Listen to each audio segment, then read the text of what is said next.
Tomorrow is Election Day in America.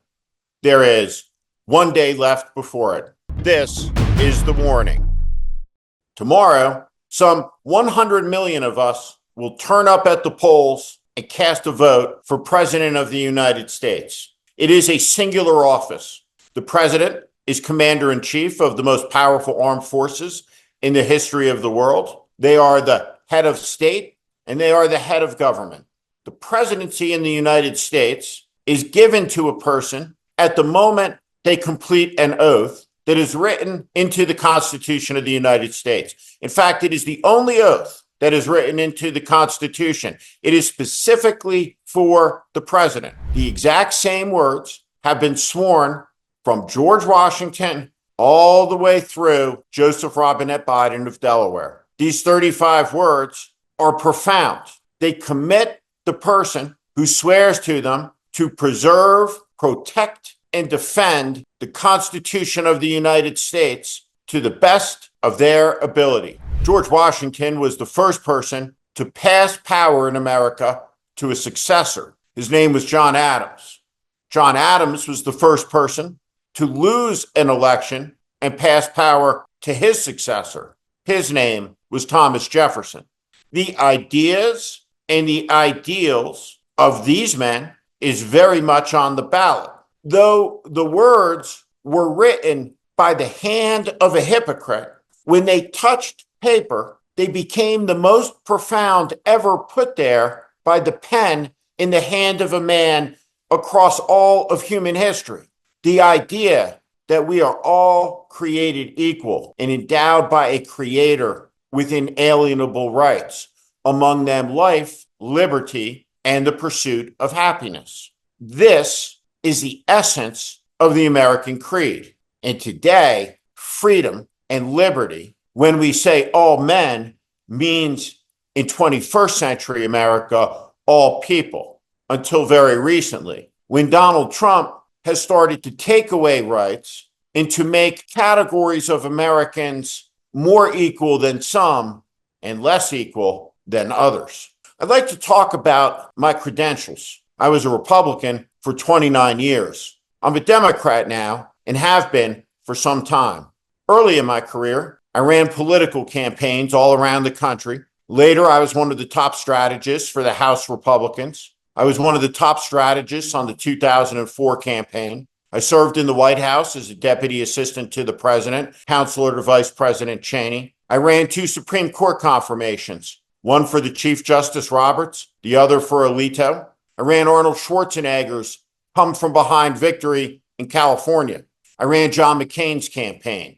I was the person who placed the phone call and connected John McCain to Senator Barack Obama. I was there at that luminescent moment when an American is elevated through the will of the people to an exalted office, the highest honor that we can give another citizen, the presidency. I was there when a young man improbably rose and was addressed for the first time by the opposition as Mr. President-elect. Listen to what John McCain said that night. I would not be an American worthy of the name should I regret a fate that has allowed me the extraordinary privilege of serving this country for a half a century. Today, I was a candidate for the highest office in the country I love so much. And tonight, I remain her servant. That is blessing enough for anyone, and I thank the people of Arizona for it.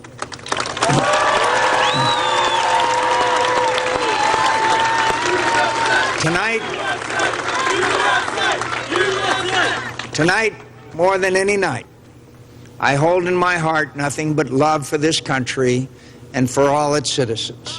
Whether they supported me or Senator Obama, I wish Godspeed to the man who was my former opponent and will be my president. And I call on all Americans, as I have often in this campaign, to not despair of our present difficulties, but to believe always in the promise and greatness of America. The name of this platform is The Warning, and I've been issuing warnings about Donald Trump for a long time. Mine go all the way back to 2009, when Fox News led the Tea Party Republicans in a parade of insanity over the edge of a cliff, and all these years later, we're still in free fall. My first dust up with Trump came in 2012. Have a look. Steve Schmidt, who managed John McCain's campaign 4 years ago, he says this about you. He says, for 3.5 years, a lot of people who should have known better have been complicit in kowtowing to a Republican whack pack of which Trump is a leading member. The result is a diminished Republican brand that appears unhealthy to millions of Americans who are looking for an alternative to the status quo. Well, I can only say this. Look, Steve Schmidt is a lightweight. He is a guy who did a horrible job running John McCain's campaign. You just said John McCain. See, well, John McCain lost.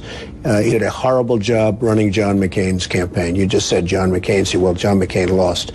He did a horrible job running it. I watch him on your show, and I don't even know how he gets on your show, and I'm sure the ratings are very bad as he speaks. He's an MSNBC contributor now, so he's not. He's been on my show in the past, but not now. He's a lightweight, total lightweight. 8 years later, I issued this warning about the violence that would come. When I issued it, it was September of 2020. The American experiment is not going to end because of Donald Trump. But when he tries to claim a victory, when he was rejected by the popular will, how many of our former friends, for power's sake, will take that final step across the line of absolute no return, to seek to actively undermine the 244-year-long American experiment, paid for in the blood of patriots from Lexington to Gettysburg to Normandy to the Edmund Pettus Bridge? Who's going to sign up to step across the line to be a co-conspirator in the fabrication of complete and total bullshit around a stolen election to retain power by any means necessary? Who's going to be complicit in that? And we're going to find out very, very soon. And at that moment, you're going to know where the bottomless pit of corruption that's endemic to Trumpism and this era of republicanism finally hits its rock bottom. What will happen next in America is perfectly clear. There will be chaos because Donald Trump is about to try and take something, should he lose, that is not his to take. And when he tries it, he will not be able to take it, but he will be able to loose a type of chaos that will frighten everybody. And should he win, he'll also try to take. He'll try to take rights. He'll try to take power that is not the president's to take. He will try to strip away rights that are not the president's to grant. We stand at the cusp of a profound and grave moment in America's long history. We should not be frightened of it. Instead, we should gird ourselves for it. A moment of truth has arrived. When we ask the question, how is it that we got here? One of the answers will be greed. The lust is deeply embedded in the American soul for money, for profit, at the expense of ideas and ideals. It's nothing new. Hollywood didn't make an anti-Nazi movie until 1939.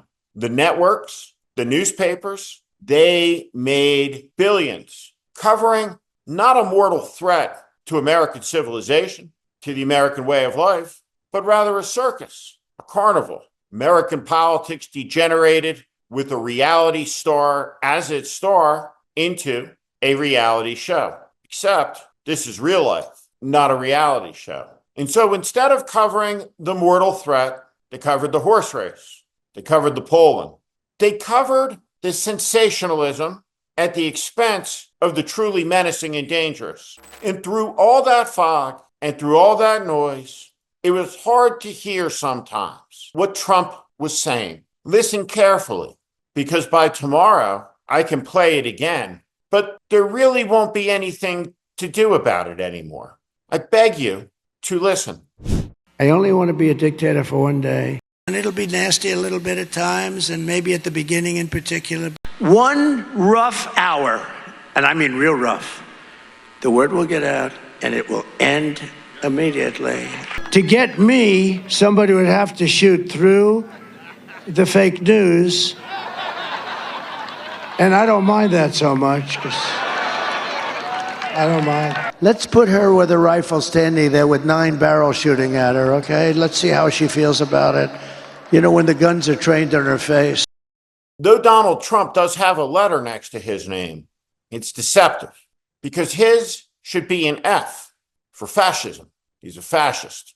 And he shares nothing in common as a fascist with any of his predecessors who believed in Americanism. Donald Trump is un-American.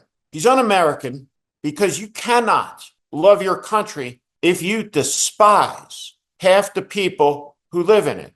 My friends, listen carefully to this man's venom, his venomous words that he calls love. Look at this mob attacking something that we share and belongs to all of us. It was not an act of love. It was an act of betrayal, of treachery. I believe treason. Certainly, for anybody with judgment who loves their country, it was all the warning they will ever need. Keep this man far from power. We face a threat. We must deal with it in the American fashion. We must choose our freedom again. We must embrace our liberty again. And we must reject this poison, this sickness, this rot, this decay, this cancer that has infected our land for 10 long years. Let's end the Trump era tomorrow and go forward into the future like our ancestors have always done, with pride in our country and hope that tomorrow can be a little bit better than today for our kids. This is The Warning. I'm Steve Schmidt. This is The Warning, and I invite you to subscribe on our Substack, on our YouTube channel. Follow us. Welcome to the community.